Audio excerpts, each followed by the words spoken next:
Okay, yay. All right, so welcome. Now we'll really get this started. Your webinar today is how to figure out if your idea will sell as an online course that can turn into a profit, even if you're not sure what to say and you don't already have a list. Because some of you are probably in that position right now. Like, you're just getting started with it. You're not sure if you even want to venture into the online business world at all. But you know there's money to be made out there, and it's a one foot in front of the other process. And I'm going to show you exactly what the first steps are to take. So you're in the right place if you're trading time for money and want to automate your business. You tried selling a course before and it didn't work. That can happen a lot. If you're not sure exactly what product to make, you can sell one and then go, oh yeah, crickets, no one's buying this thing. Or you've created a purpose-filled business, but now your life is upside down. A lot of people enter into purpose-filled businesses really quickly and then don't take into account, they take into account their purpose and, oh, I'm in alignment and I'm on my mission, but they're not really sure if anyone is buying the widget that they want. And so it can create some financial uproar at that point. And it doesn't matter if you have an idea for a course or not, I have something to help you, okay? So even if you've not thought of it at all. And I am Dr. Carrie Rose. I'm the creator of the Course Creator Method. I have a doctorate in educational leadership specializing in professional development. I'm one of 50 must-follow women entrepreneurs in 2017, according to the Huffington Post, not me, I'm not making that up. And then I'm an author in the upcoming book, The Metric. And in The Metric, I'm doing a deep dive into course completion rates and the tips and tricks, say that 3 times fast, the tips and tricks that can really, up your level and up your game as far as creating online courses. So I've been interviewing some of the masters of the industry in the marketing space to figure out all the things that they've done in order to increase their completion rates and to really keep people inside of their funnel purchasing time after time. So here's what you'll learn by hanging around. You guys want to know that. You're going to know the time-tested way to figure out who you are selling to. The answer to the most common question I get asked, how do I know if I should make this course? Because that gets asked a lot. And then how to avoid putting out a dud so you can finally create the life of freedom you're wanting. We don't want you to put out a dud that can waste a lot of time, a lot of money, and then it comes back to that feeling of, oh, maybe I'm not enough, and really it's never you, it's always some other factor. So we're going to figure out what that is. So how to create a course that attracts the people most likely to buy your course. The actual steps used to know if a course can be profitable, and this is a closely guarded process that industry leaders are always leaving out. And this is even if you don't have an existing audience. I'm going to touch on what to do if you have a very large audience, but the main core of this webinar is going to be, guiding the people that don't have an existing audience. So make sure you stay right to the end, because I'm going to give you these slides so you don't have to write everything down. If you want to, go ahead, but your arm may hurt because I'm a fast talker. And you'll receive my growth hacking guide that will give you some of the insider secrets industry leaders use to growth hack their business. There's a lot of tips and tricks out there that people are using to make huge profits, and they're not things that a lot of people are talking about. So we've put them together into a little growth hacking guide for you. So if you stay to the end, you get that and the slides. So this is by far one of my favorite quotes. It's one of the ones that, if you're having a rough day, this is the thing that picks you up, If you haven't heard this one, it's a beautiful one. It's not the critic who counts, not the man who points out how the strong man stumbles or where the doer of deeds could have done them better. The credit belongs to the man who is actually in the arena, whose face is marred by dust and sweat and blood, who strives valiantly, who errs, who comes out short again and again, because there is no effort without error and shortcoming. But who does actually strive to do the deeds? Who knows great enthusiasms, the great devotions? Who spends himself in a worthy cause? Who at the best knows, in the end, the triumph of the high achievement? And who at the worst, if he fails, at least fails while daring greatly?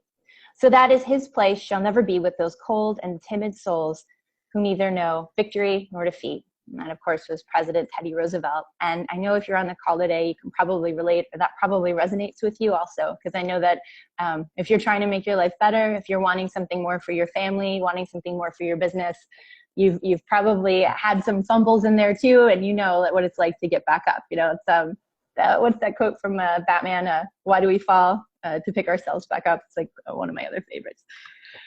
All right, and there's me laughing myself, and everybody else laughing with me, I think. So Anyways, just to get you or at me. Which one is it, Khaled? I think they're laughing with you. Oh, you think? I see Mel flexing his triceps. You know, Mel flexes on him. I love this picture. Yeah, I know. It's one of my favorites. Maggie took that one. So this is from Anthony Truck's event in August. And I was one of the speakers there in a panel. So just to give you, well, on the stage and then in the panel in the VIP room. So just to give you a little bit more about myself, you know, if you just look at the short version, I create online courses, and I absolutely love what I do. I get to work with people and bring out the best in them and put out products that are absolutely amazing in serving their people. And I do it with joy and laughter every time, clearly. But, you know, even though I've had a doctorate level in education now, I didn't really start out on that path. I had a pretty traumatic incident happen when I was 4 years old. And I remember waking up. I could only imagine a couple of days later from the details, that pieces and parts that were missing. So like, I blacked out. And then when I came to, I had something that only as an adult I've been able to recognize as something called selective mutism. So from the time I was 4 until the time I was 10, I really didn't talk. I mean, you could probably say I was shy, but it was extreme shyness. Just absolutely didn't really come out of my bubble. And also that combined with dyslexia, I couldn't read. I mean, I just really couldn't ever get it out, right? So I had one teacher in my 5th grade year that changed all of that. One teacher, one person took me from not talking, not reading, and basically on a path that statistically we know ends up with multiple times being held back or, you know, possibly dropping out of school, not on a good path. She took me to the highest standardized test scores that school had seen in 1 year. And I've always felt a great deal of gratitude for her. And of course, went on to spend, 10 years in public education, trying to do exactly what she did with me, with everybody else. I was like, give me all your babies, everybody that's got an anything. And I did. I taught children with, autism, deaf and hard of hearing, selective mutism, dyslexia like myself, all sorts of behavior issues. And really what I was trying to do in that time frame was really figure out what strategies made the difference for them the same way that she had made the difference for me. And that led me on a really, really exciting journey with helping people. And I'm sure that y'all can relate. So while I was working, I'm sure you guys have gone to World of Beer at least once, or I hope you have. While I was working on my doctorate at UCF, after spending 10 years in the classroom, I went and started my doctoral program, and I was writing my dissertation on professional development. And as fate would have it, met 3 guys in a bar and the World of Beer in Melbourne, Florida, that introduced me to the world of online marketing. And it was really exciting. They really showed me all of the opportunity that was out there and the kind of world that you could create and the life that you could create for yourself with just some extra knowledge. So if you're in that place where you don't really know how to navigate the online marketing space yet, or, course creation or any of this, trust me, I've been there. And they really took me under their wing and mentored me and showed me the world of online courses. And what I found was a lot of those learning strategies that I had come to know and love, based on their high level of impact and the people that interact with them, they weren't really being used in online courses. And I, at that point, really set out to change all that. And as soon as I did, my life changed, my lifestyle changed, my relationship changed, everything changed. And my anxiety dropped and my levels of happiness soared at that moment. So I've been really, really grateful for that chance encounter in a world of beer ever since. And since then, I've been able to work with some industry rock stars. Jay Baer, CEO, founder of Convince and Convert, one of the top followed social media blogs, and he's the 2nd most retweeted by chief marketing officers. Said this, I brought Dr. Carrie Rose on board to collaborate with me to take my Hug Your Haters book and turn it into a dynamic, powerful, transformative Keep Your Customers course. I really wanted to put out a high quality product, so I enlisted Carrie to bring out the teachable moments from my existing content. She has developed a unique perspective on content creation that is based in research on how people learn, and was able to take her understanding to add questions, activities, and actionable items that really stretch thinking and create greater impacts. I'm proud to offer this course as a part of Convince and Convert. I was very impressed with Carrie's work, and I'm not easily impressed. And he's a brilliant, brilliant man. If you get the chance to talk to Jay or listen to any of his work, I highly suggest it. And this guy right here, I'm sure any NorCal person is familiar with Mr. Anthony Trucks. There are a few people I've worked with that I can say were huge parts of my ability to have success with my online business. Carrie rose tops that list. When I started out, I was pretty much winging it and hoping my content would land, but it was hit or miss until I spent an hour on the phone with Carrie and she melted my brain. And yes, I do melt brains. That's my other superpower. She made it crystal clear why I was struggling to get people to pay attention to my marketing, sell my products, and complete my courses, all from simply understanding how to present and teach information to clients. After working with her, my numbers all increased: followers, conversion, sales, and retention, which is huge when it came to upsells and new programs. So I tell you these things only because I don't want you to take my word for it. I'd rather let you take other people's word for it. So I've developed a very unique proprietary process based on my studies. So for me, online courses really come down to three components. They come down to the hands, the head, and the heart. And the hand is really the part of course creation that most people stay in. It's the beginning, it's the entry level, and this is really where I'm going to show you today. It's identifying your target market. It's figuring out if you have a course that you can sell, and going in and figuring out, what your modules are, what your lessons are. The head is the component where I really add the value of research that I bring to this industry. I've created a process based on over 500 research studies that connect the process of creating online courses to the science of learning. It also involves all of the research that I've built into online course completion rates, and really how to raise the industry average of 3% to upwards of 90%, as I've done with some of my clients. And the third part of that proprietary process is the heart. Nothing matters if you don't get to actually put it out into the world. So in the heart part of the process, we really look at what it needs to complete, what you need to do in order to push it out, and really share your gifts with others. And this comes from a quote by St. Francis of Assisi. If you're familiar, he works with his hands as a laborer, his head as a technician, and his heart as an artist. And my goal is for nobody to pass on in this life or from this life without having their art shared with the world. So for today's webinar, we'll focus specifically in the area of the hands. So we're getting technical here, down and dirty. Specifically, the 2 critical steps that you must take before deciding on a course topic. Guess what? You can create products from things you already know. I know you know this. Forbes has said that the online product industry is a $107 billion industry in 2015. $2.5 billion were invested in educational technology in the first half of 2015 alone. That's from Inside Higher Ed. And according to Teachable, average everyday people are making upwards of $45,000 a month doing this process. You can make courses on literally anything. So here's a course from, not Udemy, sorry, wrong site, Groupon on sign language, flipping antiques for profit, making a course on making soap.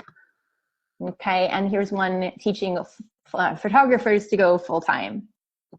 So even if it wasn't 45,000, what would an additional income mean to your business and your life? If you have an online course and you price it at $1,000, and that's possible, what would happen to your world if you sold 5 of those a month? That's a huge difference for a lot of people. So it's just something to consider. It's not something that I want you to jump into, but it's definitely something to consider for your business and your life. So by the end of this webinar, you'll be able to answer the following question: how can I figure out if my idea can sell as an online course? Now, if you have an existing audience, I want you to stop here and go pick up this book, okay? This is the reason I say it. I could share Ryan Levesque's work with you, but I wouldn't feel right. And this book is probably the most hands down jam-packed book that I have seen as far as how to figure out what your existing customers want. It is an absolutely amazing book. I actually reached out to him personally and said, wow, this book changed my life now. But it does, it's high-level research combined with marketing. It's just really smart if you have an existing audience. Okay, but there's the number one mistake that people are making with this process. Now, he outlines in his book that if you don't have an existing audience, there are two things that you can do. You can borrow somebody else's list to ask them what you should create. So in the process, he says you ask your people what you want them to make, right? And so he says you can ask another list if somebody has a similar list to what your audience would look like, or you can run paid traffic to it, right? But what he says specifically is you don't want to ask a small number of people. So what ends up happening is people read this book and they start asking their friends, hey guys, what kind of product should I make for you? And their 5 friends answer what they should do. But that's not really what we call in statistical terms representative of the population. Your 5 friends are not necessarily your 5 clients. I'm sure you can get that. And 5 people doesn't represent enough people to determine that you'd make any more than 5 sales and you don't even know if they would buy. Okay. So doing it outside of how he recommends in the book is dangerous. And I'm seeing it a lot and a lot. So I just really want to say, hey, read the book, but implement properly if you have an existing audience. If you don't have an audience, it's still possible to build a course. In fact, many people do. So don't worry if you don't have an audience yet. Okay. So if you were going to buy something first, would you buy the car or would you buy gas? Right? Like you wouldn't buy gas first, you'd buy the car first, right? It's the same thing with product creation. A lot of people spend a lot of time buying the gas. They spend the time buying the audience or building the audience in order to sell a product to them. They have a feeling that they want to create a something. And so they spend a huge amount of time over here in the gas side trying to build the people that they can sell to later. Well, the problem with this is a couple of different things. A, it's going to take you a while to build an audience. Okay. It may take you, I mean, like it could take you up to a year to get to 100,000. And even then, like, are you running paid traffic to get the audience? Are you trying to do it all organically? How much studying and time are you going to do in order to build the audience? And then at that point, you have to go back, use Ryan's method and ask them what they want. Now, what happens if what they want isn't congruent to you and your services, your business, and what you want to put out in the world? Now you spend a lot of time asking, a lot of time creating, and you may not have built the right audience to fill the needs of what you really want to do and what's your purpose and what's your mission, right? So that can cause like a lot more confusion if you go that route, if you don't already have the gas, right? If you've built the gas, that's different. You bought the gas, go for it. A lot of and that's, usually bloggers say in this space, bloggers buy the gas first. They spend all the time content, and then, build the product around it. Marketers buy the car first. Okay.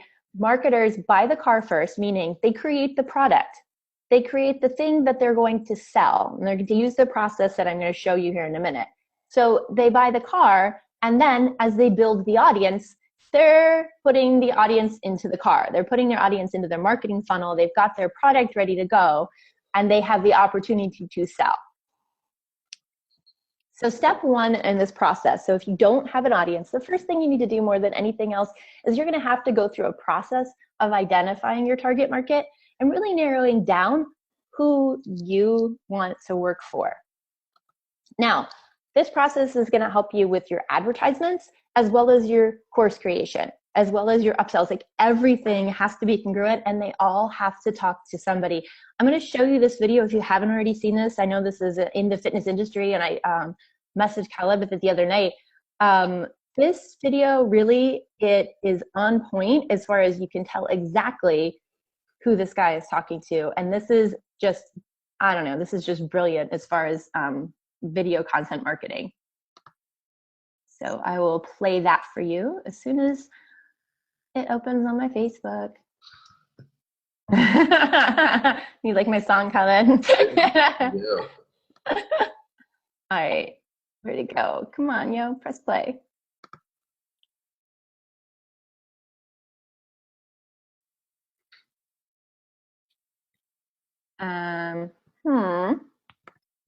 That ain't it. Oh, there it is. My bad.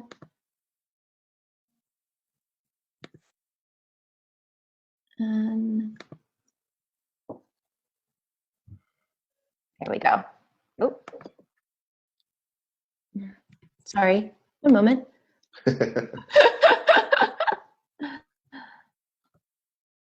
Yay. Okay.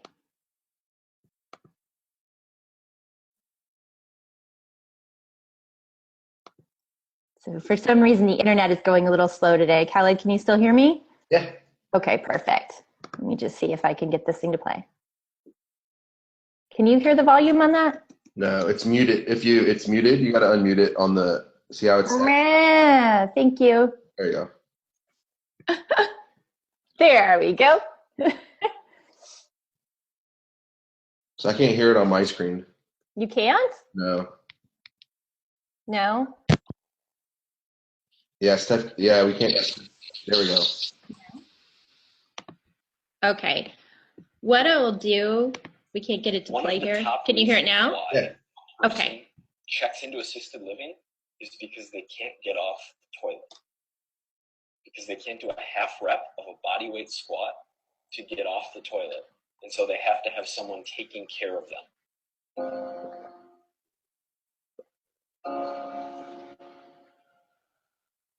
I want to make this video specifically because fitness is marketed towards young people. Fitness is seen as abs and sex and vanity, seen on magazine covers, and no one is paying attention to what matters, and that is staying stronger and maintaining lean tissue as you get older and moving around and keeping your diet on point is going to help you live longer. It's going to make your life better.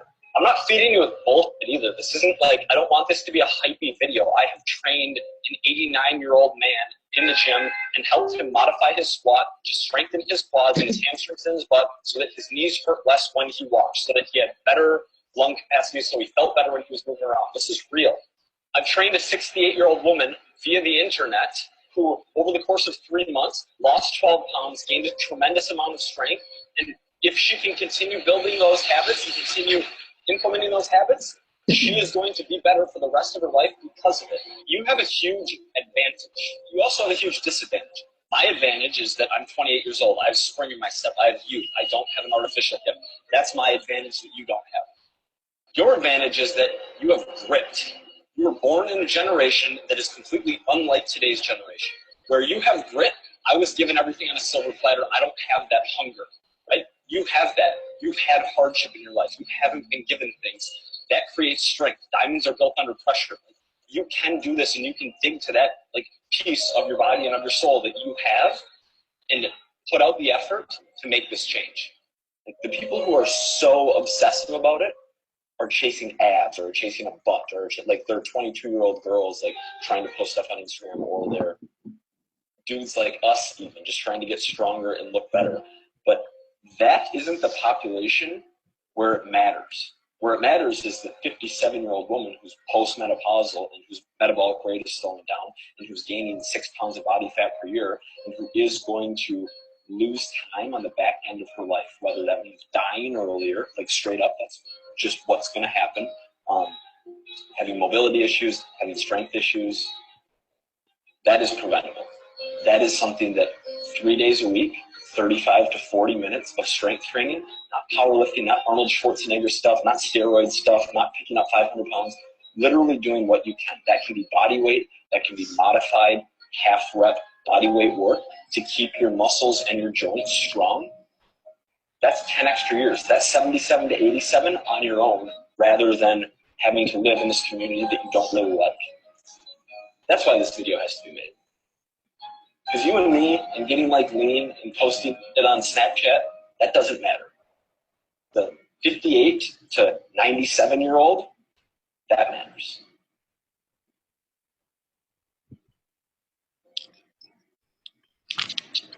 All right, guys.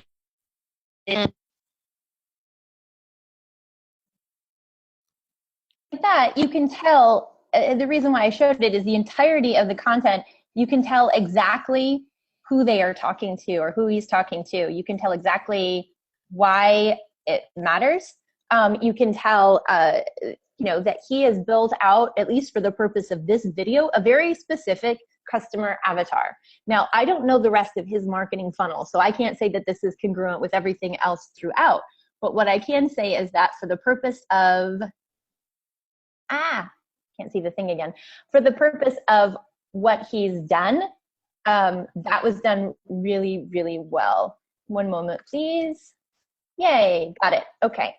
Now we're just gonna click back through a gazillion slides. Okay. Sorry. One moment here. And I just may not put it back full screen next time so that we can stay in it. Because we're gonna go off the page again in a minute or two. Okay, so there's that. So in order to get clear on your customer avatar, there's a few questions you should ask. And also, if you stay to the end, remember you get the slides, so you don't need to write any of these down, okay? So what's their age range? Usually only a 15-year time span, okay? A lot of people like to go, oh, you know, I'm going to sell this to anybody, or I'm going to create this product for anybody. And the thing is, when you create it for anybody, or you create like a huge age range, you don't have the clarity that he had right there. Like, I know that if my mom were listening to that video, she'd be like, he is talking to me. You know what I'm saying? And so we want to make sure that if you condense that time period, you can figure out exactly all of these questions lead to that person is talking to me. And that's important from the copy, from the video sales letter, your sales page, all the way through your funnel and inside the course still. And once you create it, you're still talking to a person. So you make sure you're really clear on these. What's their gender? That may or may not matter. But if you know you're making something just for the dudes, then, go with it. That's fine. When you get smaller and you get more specific, what that does is that actually makes it easier to advertise. Okay, it makes it easier to put something out. So don't be afraid to say, hey, this isn't for the ladies, or this isn't for the guys, that's okay. What's their income range? Okay, and this is really good to get some clarity on, especially if you're in an industry where you like helping people. A lot of people that I've talked to that create online courses, they're like, oh, I just really want to help people. Well, if you want to help people that aren't necessarily making the money that they want to be making, you may be working with people that don't necessarily have the money to help or to pay you. So you want to be really clear on that as far as the purpose of your business. The other side is with online courses, you could always scholarship people in. So like I had a friend come to me the other day and wants to, have me build out her course, but she wants to sell it for $49 because she wants to help people. And I'm like, that's great, but a $49 course isn't valued at the same as a $500 course. The sweet spot is between $500 to $2,000. So you want to have your income range be somewhere that can match, the money that you want to make. So what we talked about instead was for the people that really need it, she can have a form and a process for a scholarship. That's not a bad thing. Okay. Where do they live? Think geographical regions. Do you care? Does your business model care? Are you looking for people that can come to your gym specifically? Are you looking to train online? Those are two different questions, right? What adjectives would they use to describe themselves? What influencers do they follow? And this can be really big for your marketing. What's their greatest pain point? With him, you could see like, their greatest pain point was probably that, maybe they don't have the mobility that they once had. It probably does actually physically hurt to get around, What's their greatest source of pride? He was talking to them specifically about their grit. He's from the generation where everything's handed on a silver platter, and you guys are from the generation that you have grit. He's complimenting them, and you can see that because he's identified the target market. What are their top 5 hopes? For that video, it might be, that they live a longer life, that they get to enjoy their grandchildren, that they, get to travel still, whatever. These top 5 hopes play very heavily into why you make the course, and they play very heavily into the copy that you're going to write for your sales page. So you want to make sure that this is not a step you miss. And likewise, what are their top 5 fears? Same thing as far as the copy in the course, but you also need to look at, like, you can see in the video, man, I'm afraid I'm going to have to go into assisted living. I'm afraid I'm not going to move around. I'm afraid I can't get off the toilet. I'm afraid I may die. Like, he says these things inside of the video because he knows the target demographic for that. And all of this plays into creating a solid customer avatar. And it's the start to any business, really, if you haven't looked at it, but it is definitely the start to online business, because the clearer that you are, the easier it's going to be to attract those customers. And it's smart. They've, you'll get the slide deck later, but like they've named the person. Every conversation that you had, if Allison was your customer avatar, you would have towards Allison. You create everything, the course, copy, everything for Allison. Okay, so step 2, you're going to create an idea using your knowledge, so the things that you already know about, based around who they are, their hopes and fears, and you're going to take them from some point to from Sexville to Awesome Town. I took those words directly from my friend TJ Irway, who's been in marketing for a really, really long time. And a Sexville to Awesome Town, whatever the situation is now that sucks, by the time they leave your course is awesome. Okay, and that doesn't mean that you have to take them all the way there. Okay, like if it were for the people that were inside of that video, maybe they just want to be able to walk on their own, without like a cane or some sort of a device, right? So you can take them in pieces and parts. You can do multiple courses to go from Sexville to Awesome Town all the way, but just look at it like if they could have this one outcome, how much better would their life be, right? And so if you've got ideas that can solve those pain points and give them what they want, that's the kind of idea that you look at for creating a course, okay? Now, the next part is the research. So with that idea in your head, we're gonna head on over and see if it's gonna work as an actual product. So the best place to go is Amazon. It doesn't sound like it. It's one of those things that not everybody actually looks at, but marketers and info product creators have been using this for years. Amazon, ClickBank, and actually going to Barnes and Noble and looking at what's on the end cap as far as books, what's popular, and that sort of thing is really kind of led the info product and online course creation space. So I'm going to show you a little bit about how that's done, or as much as I can get in. Okay, so how to make soap. We saw it earlier on one of the slides that somebody had created a book on how to make soap. So if I was going to research, let's say that my ideal client wanted to know how to make soap, I would come over here to Amazon and type in how to make soap, and these books would come up. Now, what I'm seeing here first is that there are quite a few books on how to make soap, okay? Now, a lot of people, when they see something like that, they stop and go, oh my gosh, there's soap making all over the place. I can never make a product on how to make soap.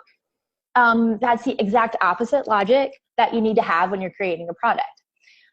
There is no real flooding of the market in soap making, right? Or in anything. What you've got is you've got an example of there being customers for the purpose of soap making here, right? You've got customers that are in alignment with the thing that you want to create. For me, in this instance, it's that, I might do a course on how to make soap, right? The problem isn't when there's a lot in that space. Because think about it, like if you want to be an awesome cook, what do? You go out and you buy every cookbook possible, right? If you're fascinated with drone photography, you go out and buy every piece of equipment possible for drone photography, watch all the videos on drone photography, you get like all in depth into drone photography, right? So it's not ever that, oh, there's so much stuff in our space. The question is, where the problem exists is if there's nothing there. If you go onto Amazon and you type in how to whatever, and you're putting in what you want to create a course for that's going to solve the problems and the pain points for the people that you have or the people that you're looking at getting, and there's nothing there, stop and rethink everything. And the reason is if there's nothing there, there's probably no market for it, or you're going to have to go through a lot of the pains of creating the massive innovation, right? The massive innovation that everybody doesn't know about yet, and you're creating a whole new thing. There's a lot of headache and heartache that can go down that road, and it's just not like, this is where I'd say, no, you don't have a course, okay? And not trying to be harsh, but just be really careful with that, because if you invest a lot of time and money into that process and then don't have what you want at the outcome, it's not going to be a good picture. It's not going to be good for you. Okay, so from here, from this space, what I then do is go look over here at the stars, and I go down to 3-star reviews, okay? Now, the reason I go to 3-star reviews on any of the books is 1 star, they're really, really upset about something, okay? Or they want to tell you how upset they are. Sometimes there's a real reason and sometimes there's not, and you don't know what day it was or what happened right before they wrote that review. So 1 stars are out. 5 stars, and a lot of books can be their friends.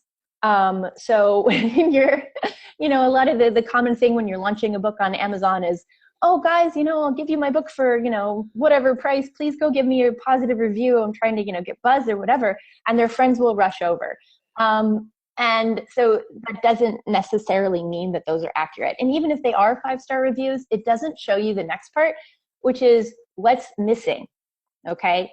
The 3-star reviews really give you like the what's missing as far as the content is concerned, right? You want to look for this next part of the process. You're really looking for gaps in the content, gaps in marketing, and gaps in the funnel, okay, to see if there's a space for you to fit in and to see how you can make your process better if this is the course that you're creating, okay? So what I do is I look at the 3-star reviews. I like when reviews are longer than others, but just, just for the interest of time, just to read some of these, that this is a good basic beginner book, but you can find all of this information with the exception of recipes it shares online. So they're saying that there isn't anything advanced in there. And they're saying that the recipes are the value, right, inside of this book. So that's a good point. If you're going to make a how to make soap course, you may want to add recipes. So it's something to put in. Almost no pictures here. Let's see. Okay. I'm having this book in my soaping library. I refer to it every now and then. However, the organization doesn't make sense to me at all. So really just looking through, I thought I saw some earlier, but I'm not coming up with, so there were some really good examples on one of these. I'm sorry. I thought it was the first one. Maybe it's this one.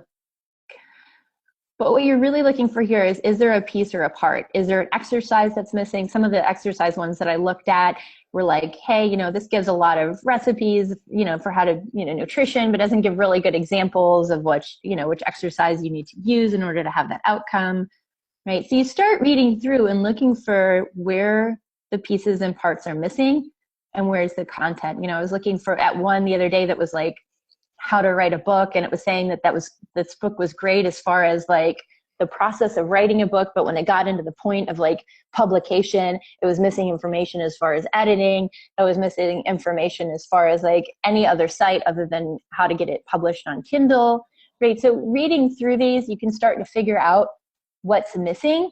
And what that can be is what you fill in, or maybe that's your differentiator, right? So what I mean by that is you could do everything that they've done inside of their product plus the piece that they said was missing, and now you've got extra value to add into the marketplace. So value is anything that solves a problem. So if they said in here their problem is that the information is not there, then by you adding it, you're solving a problem. And that's where you can make the difference. Okay, let's go back to exit full screen. I'm just going to stay in this mode. Oh, hey, look at that. I just went back. Score. I'm excited. Okay. And the beach ball of death. Okay, cool. I only stayed there for a minute. Sorry. Okay, so just to recap, you're going to search for what you want to teach. You're going to explore books on that topic. Look for books with a lot of reviews. Okay, I don't know if I said that part too, but if they've got like 5 reviews, more than likely those 5 people are their 5 friends. Look for like 300, 200, 1,000 reviews. Those are the ones you look at. Read the 3-star reviews and look for any holes that you can fill. Okay, and those become your product differentiators later. Okay, the next part is you want to research industry leaders in your field. You want to check out their websites and look for holes in their marketing and then opt into their funnel. So I really didn't know experts in the soap making industry, so we're going to switch industries for a moment. What I did know is that there are a lot of, top photographers that teach people how to become photographers. So we're going to look at their websites real quick and just discover what's missing in their marketing and what we can add. Okay, boom. All right, so as that pulls up. Okay, so we're going over to Lindsay Adler Photography. And yay, look at this pretty page. Okay, so what I can tell you right away from looking at this is she's advertising her photography services but she's not specifically highlighting her courses or any of her marketing really on the front. She's got an opt-in as far as stay up to date on everything Lindsay, but that doesn't mean it's staying up to date on teaching photography, right? So if you become like a course creator, you become also the industry leader in the space. So you want to make sure that you're advertising that like right away. When I go over here, you can find the education and tutorials, which takes you to another page. Right now, I'm just looking at her marketing. So she's marketing herself, but not really. And that could be because she's at a different level than people that are just getting started, right? So sometimes, like if you look at master classes or something, they don't advertise master classes the same way you would advertise a solopreneur getting started, because let's say Christina Aguilera has some weight already, right? She's already a recognized name. You don't need to tell me that I need to take a course from Christina Aguilera on singing. I'm going to just do it because, wow, like why wouldn't I if I wanted to be a singer, right? So what she has here, free videos, join my account, gear, blah, blah, blah, right? There's nothing that's like, nothing that's a real opt-in here as far as her courses. She goes straight into the membership site, okay? So what this is telling me is that, at least looking at her site, there's no higher level premium course there that's coming soon. It's just straight up $25 a month, and there's no opt-in. So that tells me there's a really huge gap there in the marketing, right? And then these are all of the the lessons that you can get inside of her page. Okay, that's just one example, but it's always good to look at multiple examples. So we're going to go to peterhurley.com. Peter Hurley is a recognized headshot photographer.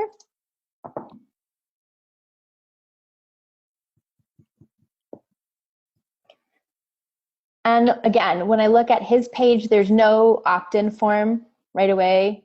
He's a guy I went to college with, but there's nothing that's like taking me to the point of like they're teaching me how to do this. So that's telling me there's a huge room inside of the marketing for it. Okay, when I get into here, I can look at workshops. That's where he's going into his marketing, the part of being the teacher, being the expert in that regard. You can join the headshot crew. This is his opt-in. Now, if I'm looking at gaps in marketing, again, it's not on the first page, it's on the second, and it's not like the main, like, it doesn't pop out at me the way that I'd want something to if I wanted to be, if I wanted him to sell it to me, right? But if I click on it, okay, so you can find a photographer, join the crew. When you go further, here's the benefits, right? So joining the crew isn't just about, it's kind of like a certification process is what he's got here. So he's saying, if you join the crew, you are getting access to my course materials. And then he's saying, and then you become something different. So you're not just taking a course and learning something different. Now you're a part of my crew. And at that point, I'm going to also give you sales. So it's something to consider if you're doing, or give you business. It's something to consider if you are looking at creating a course. This is one method to do it. And for this industry, it looks like, he's had some success at it. Now his name does carry weight. Okay. So there. Now Josh Rossi was a little different. Now for all of these, you can see they're hiding their stuff behind the first wall. Again, when you come here, like you see that this is a great image, but this doesn't tell you that he teaches anything. You have to go find learn. It's something to consider for the industry that you're in. If you want to be recognized more as a trainer, if you want to be recognized more as the expert, like trainer of trainers, or how you want to do this. So they're doing it behind a wall. If you go to my website, it's almost like I teach, that's what I do. So you wouldn't have to click on learn, right? Now in full-time photographer, that's his program that I showed earlier. Here you go. We teach photographers how to go full-time. Get a free pro Photoshop tutorial. Now, I'm looking at problems with his opt-in here, right? I'm looking at this from a marketing perspective. What I love is that his opt-in is right above, it's above the fold. It's like the first thing you see.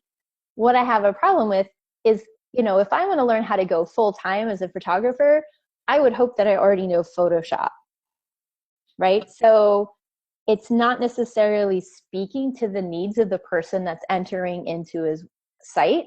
that wants to learn from him, right? And I could be speaking out of turn here, but if you've already established yourself as a photographer, you probably know Photoshop.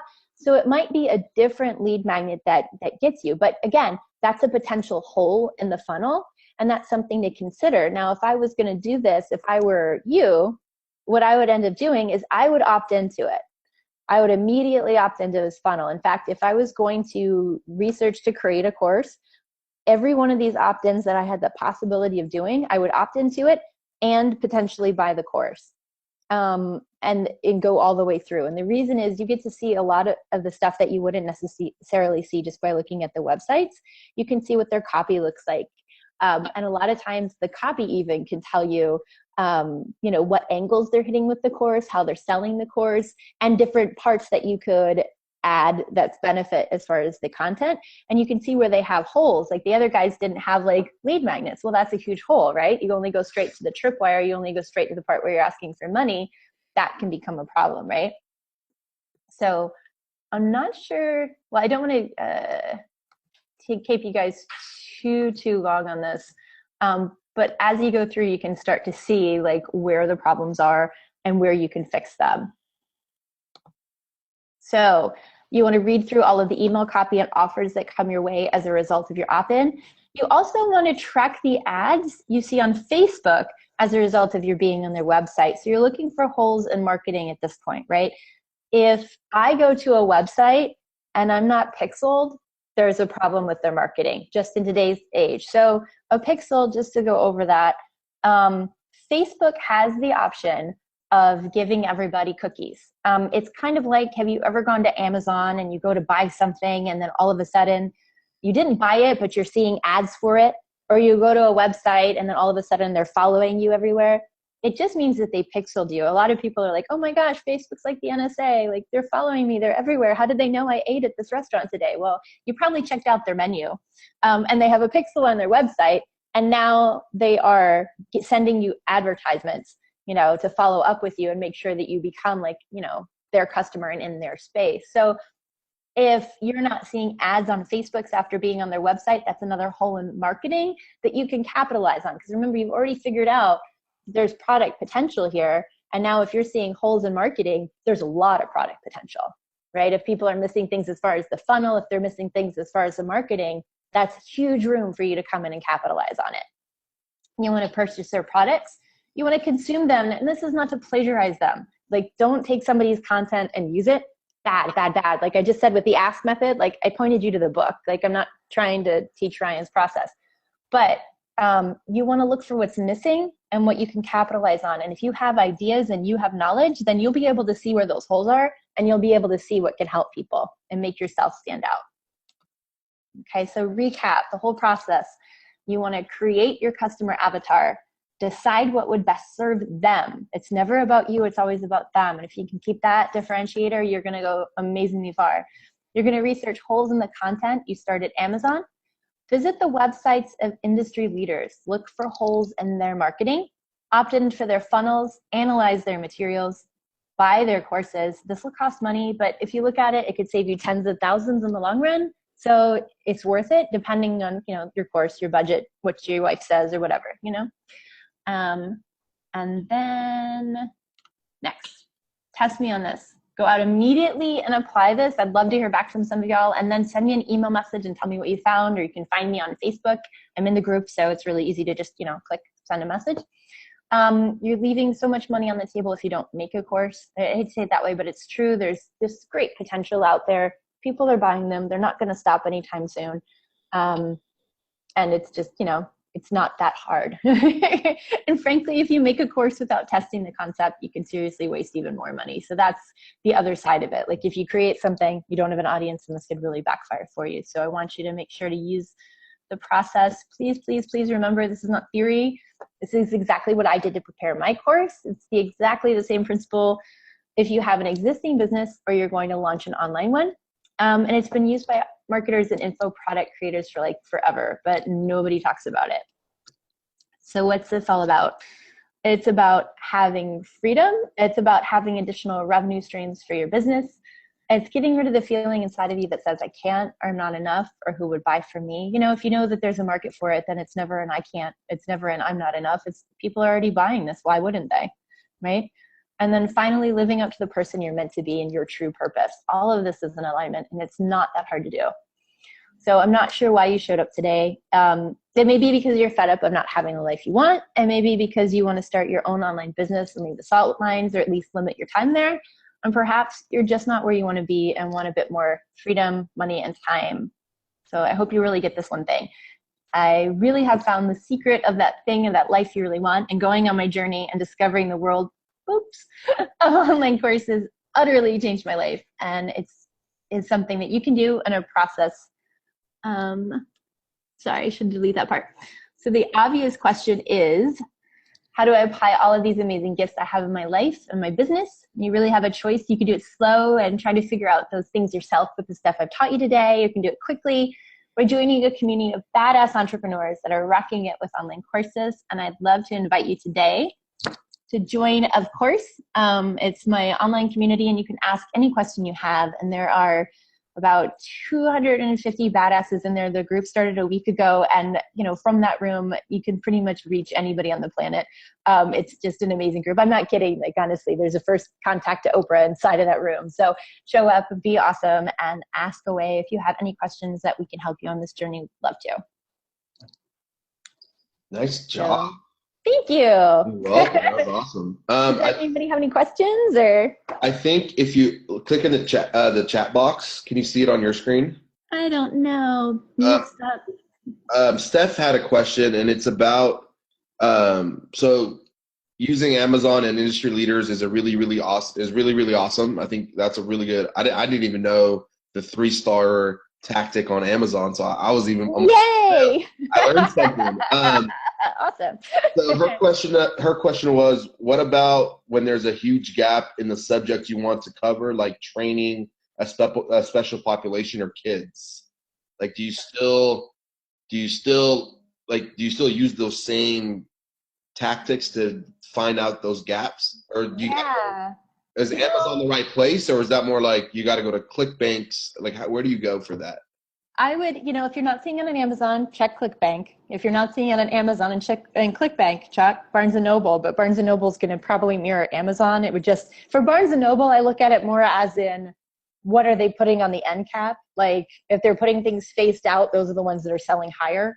They don't put anything in a position at Barnes & Noble that's not like thought through and there's a reason for it. So that's more of what I look at there.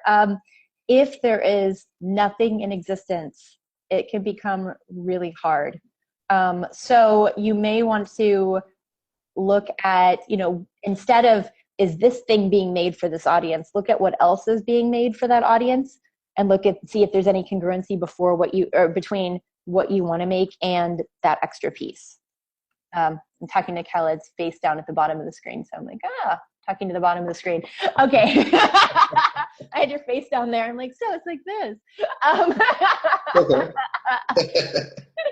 So anyways, so that's one way to look at it. Another thing would be, at that point, if there's a specific audience, what was the audience again? Or it was more not really specific to audience, but more like training special population, or like training kids. Like, if you find a gap in those two niches. Right. If it's a special population, kids, you should probably be able to find something that's training children, I would think. If it's a special population, like a really tiny one, you can check and see if there's agencies already in existence that serve that population, and then try to see if you can support those agencies along that path. It's not the easiest route, if that makes sense. Okay. Yeah, if you can't find it on Amazon, I would just stop or message me, and then let's look at it together. Has she tried using Amazon before to research it? She's writing a message right now. She's in the message box right now. So okay. I'll have her connect with you offline, and that way, you guys can knock out. I did have a question. You mentioned like audience and audience size. So what is a good audience size? Because I mean, obviously you've worked with Right. the extreme of 100,000 plus, Yeah. and you have the ones like a couple hundred or maybe like 10 clients. Like, is Right. there? And I know is there like a good audience size, or does it really matter? It's all good. Okay. It doesn't really matter. You can set up selling an online course to any existing audience size. All right. The thing is, you sell one course at $1,000. What does that do for your ad budget to then go increase your audience size? Do you see what I'm saying? Yeah. So, for me, it's a get started question. It's not a question of if you should start, you should start. But then, like, is there a good size to ask? I would say if you're using that method, probably 100,000 would be good. I definitely wouldn't ask 10 people, and I wouldn't ask 100 people, because it's never enough. Okay. Statistically, you want to be representative of the population. So like 5 to 10% of the number of people that your audience size should be is what you're asking. Okay. I just hesitate, and I want people to be conscientious when using that method. It's laid out beautifully. It's a brilliant, brilliant, brilliant method, but it's being used incorrectly, and that's going to cost people a lot of money. Okay. Okay. Yeah. Did that answer your question? It did. Okay, cool. For a lot of the fitness industry, it's rare to have, I mean, 100,000. I know some that do have that big of a list, but for all starting out, it's a small list. It's 10, 15, 100, 300. Right. So I just want to make sure that they know, like, hey, you don't have to have 100,000 person list. Like 10, 20, 30, it all works. I think a lot of it's just get started. Get started. I mean, the thing is, like, gosh, I wonder, I'm trying to remember if it was Frank Kern or Perry Belcher. So it might not even have been either one of those two, but like somebody was basically like, yeah, have something to sell. Like, if you're not putting something to sell in front of them, you're missing out, period, But yeah, this is just the process of making sure that thing to sell is going to actually make you money and not, be a problem for you. Cool. Yeah. I don't see any more questions in there. So I think that we'll wrap that up. It's about 12. It's about an hour. Thank you for your time. Okay? Appreciate My pleasure. And then if you guys have any questions, reach out. She is in the NorCal group. Join her, of course, group. I'm in that group as well, along with some amazing entrepreneurs. It's a pretty awesome room. It is awesome. Otherwise, I will see you all soon.